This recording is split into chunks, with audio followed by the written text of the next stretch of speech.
الحمد لله رب العالمين، والصلاة والسلام على سيد الأنبياء والمرسلين محمد وآله وأصحابه أجمعين، أما بعد،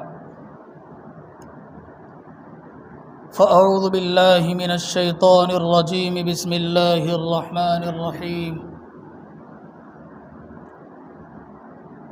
ولو أن أهل القرى آمنوا واتقوا لفتحنا عليهم بركات من السماء والأرض ولكن كذبوا فأخذناهم بما كانوا يكسبون. وقال تعالى: إنه من يتق ويصبر فإن الله لا يضيع أجر المحسنين. صدق الله العظيم. اللهم صل على سيدنا محمد وعلى آل سيدنا محمد وبارك وسلم. اللهم صل على سيدنا محمد وعلى آل سيدنا محمد وبارك وسلم. اللهم صل على سيدنا محمد وعلى آل سيدنا محمد وبارك وسلم.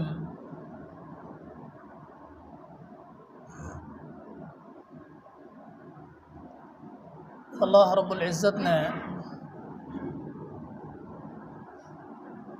ہمیں جو مذہب عطا کیا ہے، اس مذہب کے اندر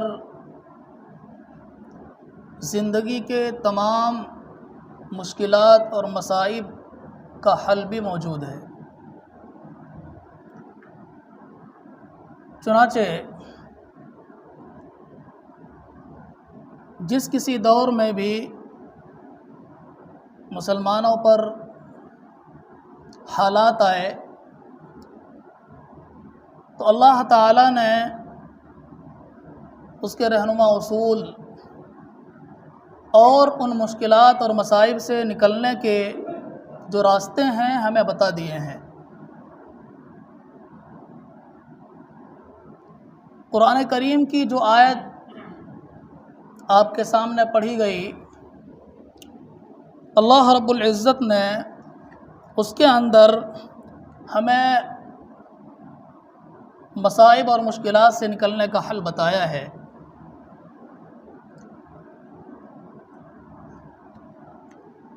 حضرت پیر ذوالفقار احمد صاحب نقشبندی زید مجدہ العالی، جو اس وقت کے سب سے بڑے اللہ والے اور بزرگ مانے جاتے ہیں،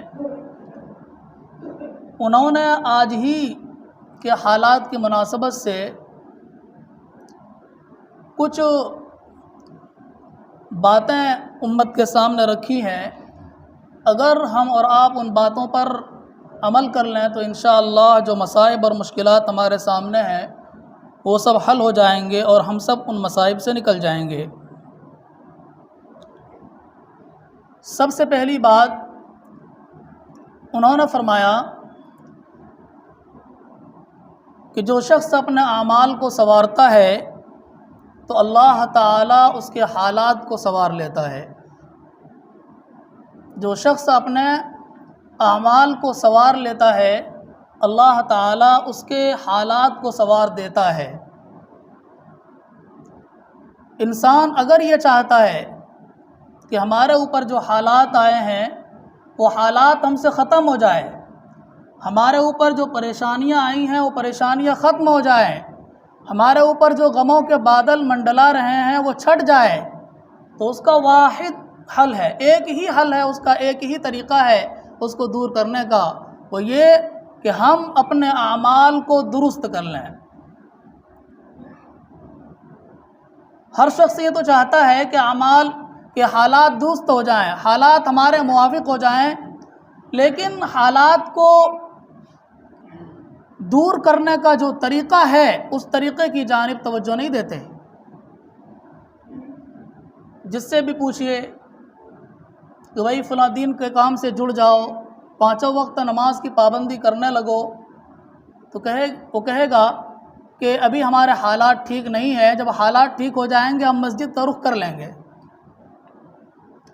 تو گویا کہ انسان کی سمجھ یہ ہے کہ حالات ٹھیک ہوں گے تب اعمال ٹھیک ہوں گے، حالانکہ خدائے نظام الٹا ہے، ترتیب الٹی ہے۔ جب اعمال ٹھیک ہوں گے تو حالات خود بخود ٹھیک ہو جائیں گے۔ اسی لیے کسی شاعر نے کہا،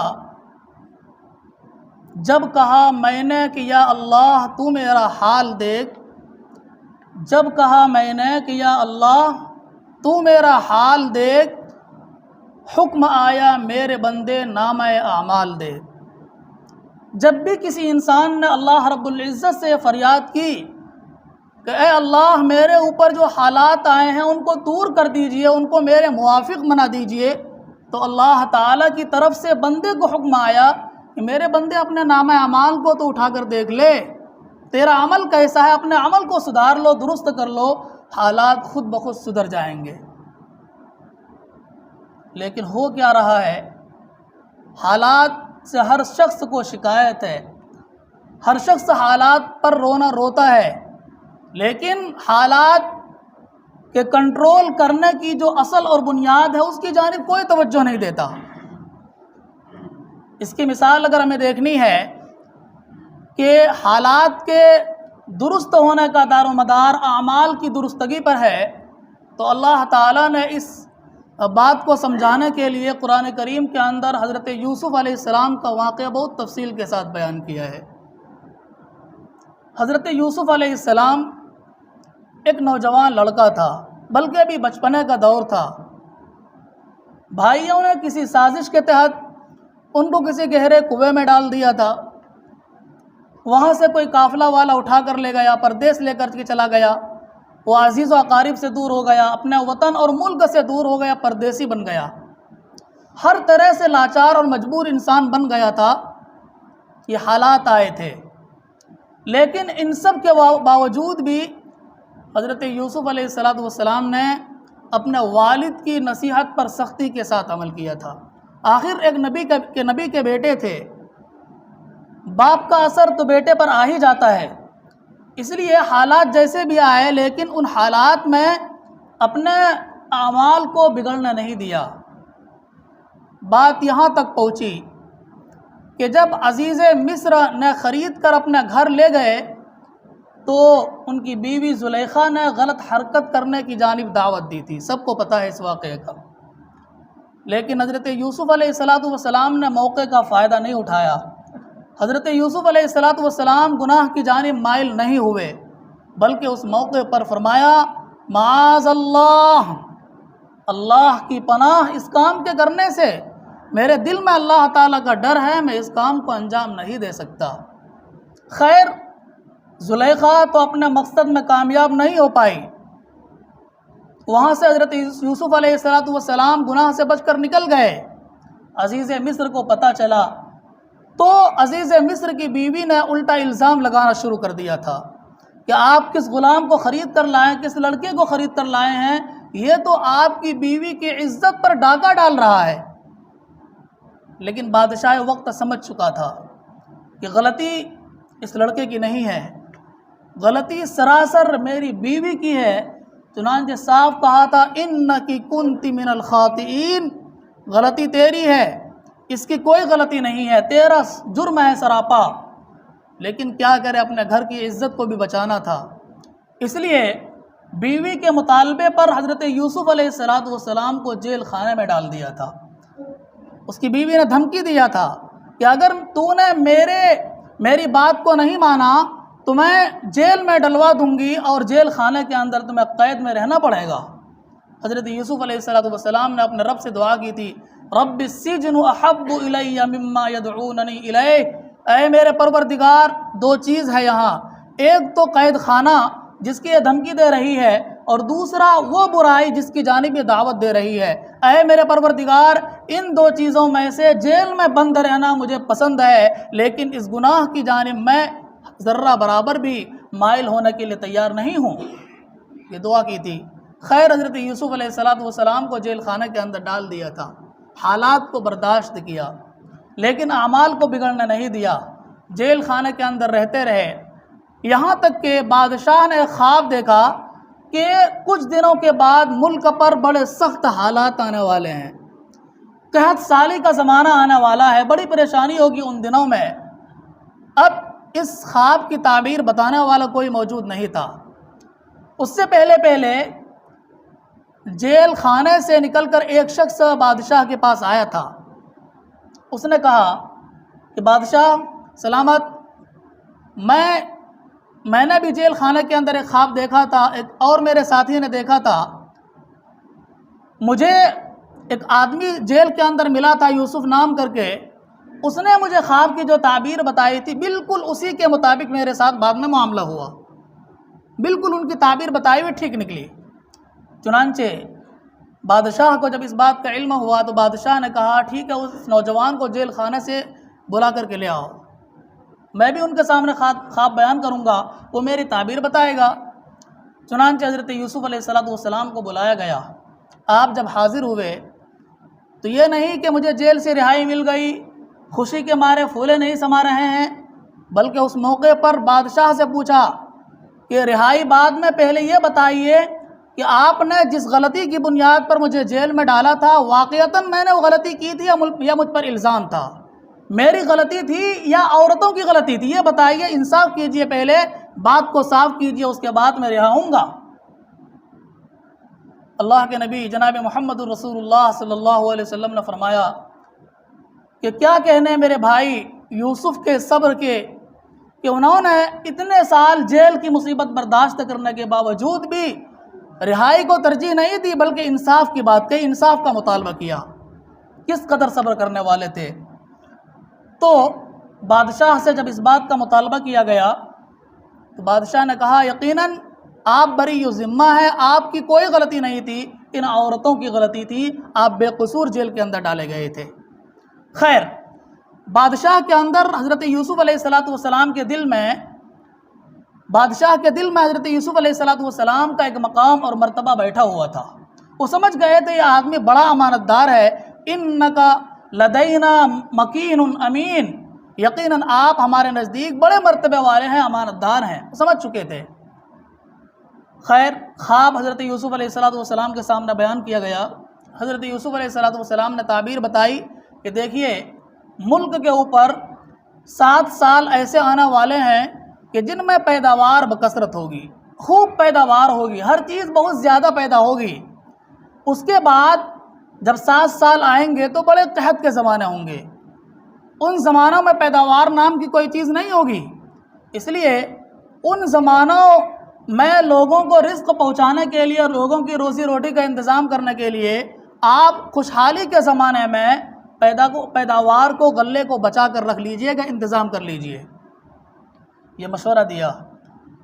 اب بادشاہ کو سمجھ میں آیا کہ اتنے سخت زمانے کے لیے کوئی امانت دار اور کوئی معاملہ فہم آدمی ہونا چاہیے جو اس کام کو انجام دے سکتا ہو، اور وہ سمجھ گئے تھے کہ اس کام کے لیے حضرت یوسف علیہ السلام سے زیادہ بہتر کوئی بھی نہیں ہے، اس لیے ان سے کہا، بلکہ حضرت یوسف علیہ السلام نے خود ہی درخواست دے ڈالی تھی، اجعلنی علی خزائن الارض، آپ مجھے خزانے کا وزیر بنا دیجئے، وزیر خزانہ بنا دیجئے، میں سارا نظام ٹھیک کر دوں گا اور میں نبھا لے جاؤں گا۔ چنانچہ حضرت یوسف علیہ السلام کو خزانہ کا نگراں بنا دیا گیا۔ خزانہ کا نگراں بننے کے بعد اتنے اچھے طریقے سے نظام کو چلایا اور تمام رعایا کو اس طریقے سے فائدہ اور روزی روٹی کا انتظام کر کے ان کو فائدہ پہنچایا کہ ساری رعایا خوش، بہت اطمینان سے سب لوگ زندگی گزار رہے تھے۔ اب سب کی دلی خواہش یہ تھی کہ انہی کو وقت کا بادشاہ بھی بنا دیا جائے، چنانچہ حضرت یوسف علیہ السلام کو وقت کا بادشاہ بھی بنا دیا گیا۔ اللہ رب العزت نے اس پورے واقعے کو بیان کر کے ہمیں یہ بتایا ہے کہ اگر انسان اپنے اعمال کو درست کر لے تو انسانوں کے حالات خود بخود ٹھیک ہو جائیں گے۔ اس کی مثال آسان سے یہ بھی دی جا سکتی ہے کہ مثلا یہ پنکھا چل رہا ہے، اس پنکھے کو اگر ہم اور آپ بند کرنا چاہیں تو آسان طریقہ کیا ہے؟ اس کے سوئچ کو بند کر دیں، بٹن کو آف کر دیں، پنکھا خود بخود رک جائے گا۔ لیکن اگر کوئی آدمی سوئچ اور بٹن کو بند کرنے کے بجائے اس پنکھے کو ہاتھ سے روکنے کی کوشش کرے تو ہو سکتا پنکھا رک جائے، لیکن ہاتھ زخمی ضرور ہوگا، چوٹ ووٹ ضرور لگے گی، اور بہت ممکن ہے پنکھا بھی خراب ہو جائے۔ تو اسی طریقے پر جتنے بھی حالات انسانوں پر آتے ہیں، ان سارے کے سارے حالات کو کنٹرول کرنے والے اور حالات کو دنیا والوں پر اتارنے والے ایک اللہ ہے۔ اس کے ہاتھ میں اس کا سوئچ ہے، اس کے ہاتھ میں اس کی کنجی ہے۔ اگر ہم اپنے اعمال کو درست کر کے اللہ تعالیٰ سے اپنے تعلق کو مضبوط کر لیں اور ان سے فریاد کریں کہ اللہ میرے اوپر جو حالات آئے ہیں آپ ان حالات کو درست فرما دیجئے، یقیناً یہ حالات سارے خود بخود ختم ہو جائیں گے۔ اس لیے فرمایا کہ جو شخص اپنے اعمال کو سنوار لیتا ہے تو اللہ تعالیٰ اس کے حالات کو بھی سنوار دیتا ہے۔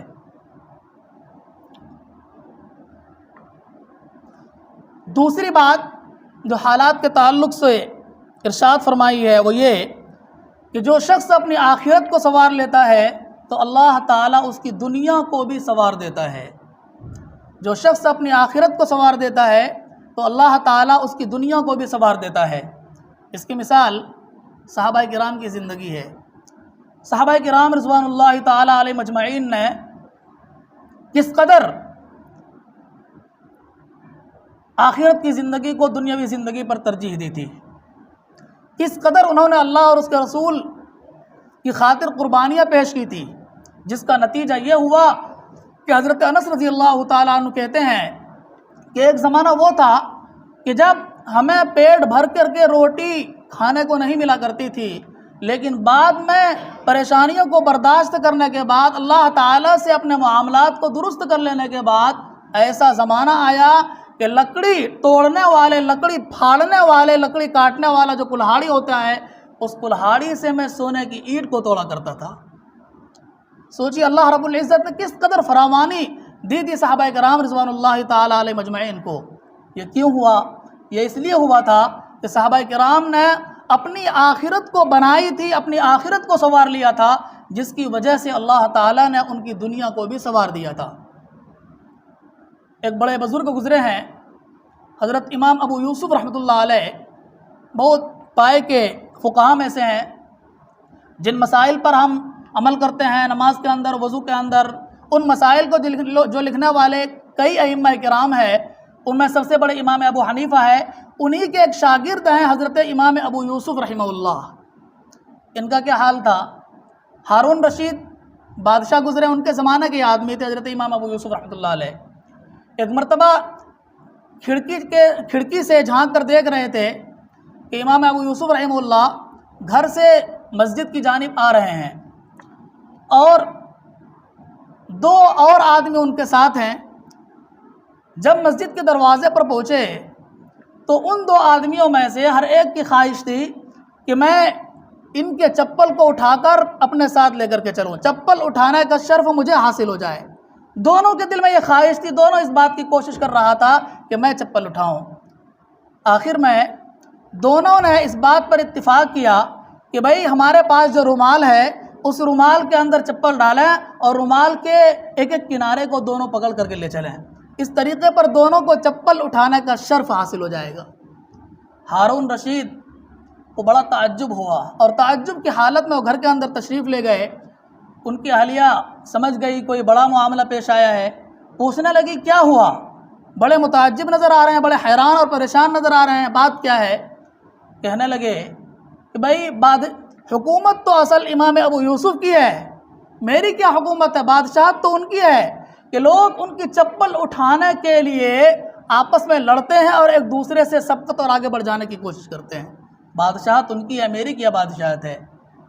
یہ مقام اللہ رب العزت نے علم دین کو حاصل کرنے کی وجہ سے ان لوگوں کو عطا کیا تھا، بلکہ یوں کہا جائے کہ اپنی آخرت کو انہوں نے سنوارا تھا، جس کی بنیاد پر اللہ رب العزت نے ان کو دنیا ہی کے اندر اتنا بڑا مقام عطا کیا تھا۔ اسی طریقے پر ایک بڑے بزرگ گزرے ہیں، بڑے محدث ہیں، حضرت سفیان ثوری رحمۃ اللہ علیہ۔ ایک صاحب ان کے پاس آئے اور آ کر رونے لگے زار و قطار۔ سفیان ثوری رحمۃ اللہ علیہ نے پوچھا بھائی بولو تو صحیح، کیا بات ہے، کیوں رو رہے ہو؟ کہنے لگے ایک بات ہے، ایک درخواست ہے آپ کے سامنے، آپ اس کو یہ کہیے کہ میں قبول کروں گا، تب میں چپ ہو جاؤں گا، نہیں رونا دھونا بند کر دوں گا۔ کہ بھئی کہو، جو بات بھی ہے ماننے کے لائق ہے تو مان لوں گا۔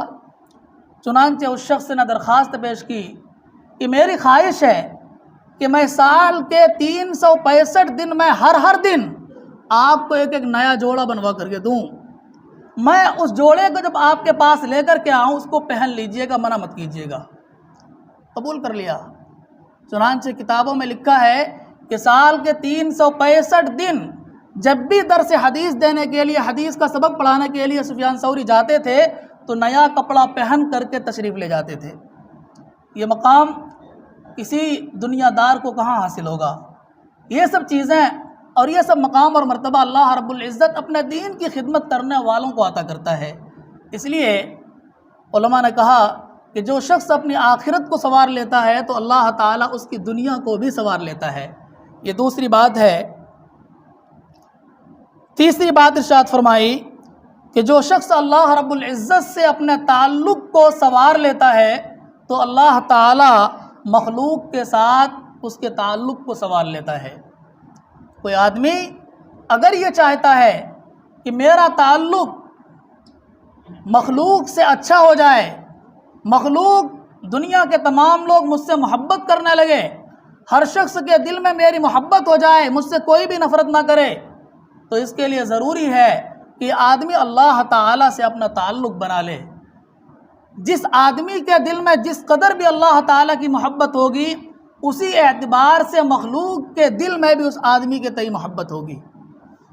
چنانچہ ایک حدیث کے اندر ہے کہ جب اللہ تعالیٰ کسی بندے کے کسی عمل کو پسند کرتا ہے تو اللہ تعالیٰ فرشتوں میں اعلان کرتے ہیں، حضرت جبرائیل علیہ السلام کو بلاتے ہیں اور کہتے ہیں کہ جبرائیل، میں فلاں بندے سے محبت کرتا ہوں، تم بھی اس سے محبت کرو۔ چنانچہ حضرت جبرائیل علیہ السلام بھی محبت کرنے لگتے ہیں اور تمام فرشتوں میں وہ اعلان کر دیتے ہیں کہ فلاں بندے سے اللہ تعالیٰ محبت کرتا ہے، تم لوگ بھی اس سے محبت کرو۔ پھر حضرت جبرائیل علیہ السلام آسمان سے اتر کر دنیا کے اندر تشریف لاتے ہیں اور اعلان کرتے ہیں کہ لوگوں، فلاں بندے سے اللہ تعالیٰ محبت کرتا ہے، تم لوگ بھی اس سے محبت کرو۔ چنانچہ سب لوگ اس سے محبت کرنے لگتے ہیں اور اس آدمی کی محبت تمام لوگوں کے دلوں میں ڈال دیتے ہیں۔ آپ ذرا غور کیجئے، کوئی اللہ والا، کوئی بزرگ آدمی اگر ہمارے علاقے میں آ جاتا ہے تو لوگ اس سے مصافحہ کرنے کے لیے اور ان کی زیارت کرنے کے لیے، ان کا دیدار کرنے کے لیے کس قدر تڑپتے ہیں، کوشش کرتے ہر ایک کہ میرا ان سے مصافحہ ہو جائے، میری ان سے سلام کلام ہو جائے، میری ان سے گفتگو ہو جائے۔ یہ ہر ایک کی کوشش رہتی ہے۔ یہ کوشش کہاں سے کرتا ہے آدمی؟ یہ کوشش اس لیے کرتا ہے کہ اللہ تعالیٰ اس بندے کی محبت تمام شخص کے دلوں میں، ہم اور آپ کے دلوں میں ڈالے ہوئے ہوتا ہے، جس کی بنیاد پر اس سے ملاقات کی ہر شخص کوشش کرتا ہے۔ اس لیے میرے بھائیوں، اگر ہم یہ چاہتے ہیں کہ ہر شخص ہم سے محبت کرنے لگے، کسی بھی شخص کے دل میں ہمارے بارے میں نفرت نہ ہو، تو ہمیں اور آپ کو اللہ تعالیٰ سے محبت کرنی پڑے گی، اللہ تعالیٰ سے اپنا تعلق کو مضبوط کرنا پڑے گا۔ آج ہر شخص کو شکایت ہے کہ میرا بیٹا نافرمان ہے، میری بیٹی نافرمان ہے، اور میری بہو نافرمان ہے، میرے فلاں رشتہ دار میری بات نہیں مانتے اور ہماری مخالفت کرتے ہیں۔ تو اس میں ان لوگوں کی شکوہ شکایت کرنے کی ضرورت نہیں ہے، ان لوگوں کی کوئی کمی نہیں ہے۔ ہمیں اپنا معاملہ اللہ تعالیٰ سے درست کر لینا چاہیے۔ جس دن ہم نے اپنا تعلق اللہ تعالیٰ سے مضبوط کر لیا، یعنی اس کے حکموں پر چلنا شروع کر دیا، تو پھر کسی کی یہ مجال نہیں کہ وہ آپ سے نفرت کرے۔ اگر ہم چاہتے ہیں کہ ہماری اولاد ہماری کہنا مانے تو سب سے زیادہ ضروری ہے کہ ہم اللہ تعالیٰ کے حکموں کی نافرمانی کرنا چھوڑ دیں۔ شیخ سعدی علیہ الرحمہ بڑے بزرگ گزرے ہیں، انہوں نے کہا، تو از حکم داور گردن مپیچ کہ گردن نہ پیچد ز حکم تو ہیج۔ اے انسان، اگر تو یہ چاہتا ہے کہ تیرے حکم کی کوئی نافرمانی نہ کرے تو اپنے پروردگار کے حکم سے نافرمانی مت کر۔ اپنے پروردگار کی نافرمانی کرنا چھوڑ دے تو ہر مخلوق تیری فرمانبرداری کرنے لگے گی۔ یہی وجہ تھی کہ صحابہ کرام رضوان اللہ تعالی علیہ مجمعین جب جہاد کے لیے نکلتے تھے اور جنگل سے گزر ہوتا تھا تو جنگل میں جو درندے ہوتے تھے، شیر ہوتے تھے، پھاڑ کھانے والے جانور ہوتے تھے، وہ سب بھی کچھ نہیں کرتے تھے، صحابہ کرام کے لیے راستے کھول دیتے تھے۔ اسی لیے تو کسی شاعر نے کہا، دست تو دست ہے دریا بھی نہ چھوڑے ہم نے، بحر ظلمات میں دوڑا دیے گھوڑے ہم نے۔ یہ سب کیا چیز ہے؟ شاید یہ سوچتے ہوں گے یہ سب قصے کہانیاں ہیں، حقیقت سے اس کا کوئی تعلق نہیں ہے، لیکن یہ سب خیالات ہمارے دلوں میں اس لیے پیدا ہوتے ہیں کہ ہم اور آپ کا تعلق اللہ رب العزت سے مضبوط نہیں ہے، ہمارا ایمانی حال انتہائی کمزور ہو چکا ہے، اس لیے اس طرح کی چیزوں کو ماننے کے لیے ہمارا دل تیار نہیں ہوتا۔ اس لیے ضرورت ہے کہ ہم اللہ تعالیٰ سے اپنے تعلق کو مضبوط کریں اور اپنے معاملے کو اللہ تعالیٰ سے درست کر لیں، پھر دیکھیے کہ اللہ تعالیٰ ہمارے اوپر کیسی کیسی برکتیں نازل فرماتے ہیں۔ قرآن میں اللہ رب العزت نے ارشاد فرمایا، وَلَوْ أَنَّ أَهْلَ الْقُرَىٰ آمَنُوا وَاتَّقَوْا لَفَتَحْنَا عَلَيْهِمْ بَرَكَاتٍ مِّنَ السَّمَاءِ وَالْأَرْضِ، اگر بستی والے اللہ رب العزت سے ڈرتے اور تقوی اختیار کرتے تو ہم ان کے اوپر آسمان و زمین کی برکتیں کھول دیتے، ان کے اوپر آسمان و زمین کی برکتیں نازل فرما دیتے۔ اور آسمان و زمین کی برکت نازل فرمانے کا مطلب یہی ہے کہ آسمان سے بارش ہوتی اور خوب اچھی پیداوار ہوتی، جس کی بنیاد پر ہمیں برکتیں نظر آتی۔ اس طریقے پر اگر ہم اللہ تعالیٰ سے تقوی اختیار کرنے لگیں، اللہ تعالیٰ کا خوف اپنے دل کے اندر پیدا کر لیں، تو اللہ تعالیٰ ہمارے اوپر شفیق ہوں گے، مہربان ہوں گے، اور ہمارے اوپر جو مصیبتیں آئی ہوئی ہیں ان ساری مصیبتوں کو دور فرما دیں گے۔ حضرت یوسف علیہ السلام کو جب خزانہ کا مالک بنایا گیا تھا تو اور قحط سالی پڑی تھی تو ملک کے اور دوسرے ملک کے آس پڑوس کے سب لوگ آ رہے تھے غلے لینے کے لیے۔ حضرت یوسف علیہ السلام کے جو دوسرے بھائی تھے دوسری ماں سے، وہ سب بھی آئے ہوئے تھے۔ تو حضرت یوسف علیہ السلام کو تو پہچان گئے ان لوگوں کو، یہ میرے بھائی ہیں، لیکن یہ لوگ نہیں پہچان پا رہے تھے۔ وجہ ظاہر ہے، ان لوگوں نے یہ سوچا ہوگا کہ میں نے تو کنویں میں ڈال دیا تھا، پتہ نہیں وہ کہاں گلا ہوگا، سڑا ہوگا، مرا ہوگا، یہ کہاں سے بادشاہ بن جائے گا، اس لیے پہچان نہیں پائے۔ حضرت یوسف علیہ السلام نے فرمایا کہ جب انہوں نے کہا کہ تم وہ لوگ ہو، میرے بھائی ہو یا فلاں ملک سے آئے ہو، تو ان لوگوں کو بڑا دھچکا لگا کہ ان کو کیسے پتا، ان کے ساتھ میں نے کیا معاملہ کیا تھا۔ تو پوچھا انہوں نے حیرت سے، اِنَّكَ لَأَنْتَ یوسف، کہ آپ ہی یوسف ہیں؟ کہنے لگے انا یوسف وہذا اخی، میں ہی یوسف ہوں اور یہ پاس میں جو بیٹھا ہوا شخص ہے یہ میرا بھائی بنیامین ہے، جن کو تم لوگوں نے چوری کا بہانہ بنا کر بادشاہ کے پاس رکوا لیا تھا۔ خیر، اس کے بعد حضرت یوسف علیہ السلام نے ان کو اس مقام پر پہنچنے کی اصل وجہ بتائی کہ دیکھو میرے ساتھ جو بھی حالات آئے، میں ان حالات کے ساتھ ڈھل نہیں گیا، بلکہ میں نے ان حالات کا ڈٹ کر کے مقابلہ کیا اور کبھی بھی اللہ تعالیٰ سے اپنے تعلق کو نہیں چھوڑا۔ إِنَّهُ مَن يَتَّقِ وَيَصْبِرْ فَإِنَّ اللَّهَ لَا يُضِيعُ أَجْرَ الْمُحْسِنِينَ، میں ہمیشہ اللہ تعالیٰ سے ڈرتا رہا، اور جو میرے اوپر حالات آئے تھے، میرے اوپر مصیبتیں اور پریشانیاں آئی تھی، ان پریشانیوں کو میں برداشت کرتا رہا، جس کے نتیجے میں اللہ تعالیٰ نے مجھے اس مقام پر پہنچایا ہے جس مقام پر تم لوگ مجھے دیکھ رہے ہو۔ تو یہ بات بالکل واضح ہے کہ اگر ہم یہ چاہتے ہیں کہ ہمارے اوپر آنے والے حالات درست ہو جائیں تو ہمیں سب سے پہلے اپنے اعمال کو درست کرنا پڑے گا۔ جب تک اپنے اعمال کو درست نہیں کریں گے تو حالات کا رونا روتے رہیے، یہ حالات ہم سے ختم ہونے والے نہیں ہیں، اس لیے کہ حالات کو ختم کرنے والی ذات اللہ تعالیٰ کی ہے۔ جب تک ہم اس سے گریہ وزاری نہیں کریں گے، جب تک اس کے حکموں کی فرما برداری نہیں کریں گے، اس وقت تک ہماری حالات ٹلنے والے نہیں ہیں۔ جب بھی کہا میں نے کہ اللہ میرے اعمال دیکھ، حکم آیا اے میرے بندے نام اعمال دیکھ۔ اللہ تعالی ہم سب کو ان کہی ہوئی باتوں کے اوپر عمل کرنے کی توفیق عطا فرمائے اور اپنے اعمال کو اپنے حکم کے مطابق گزارنے کی توفیق عطا فرمائے۔ وآخر دعوانا ان الحمد للہ رب العالمین۔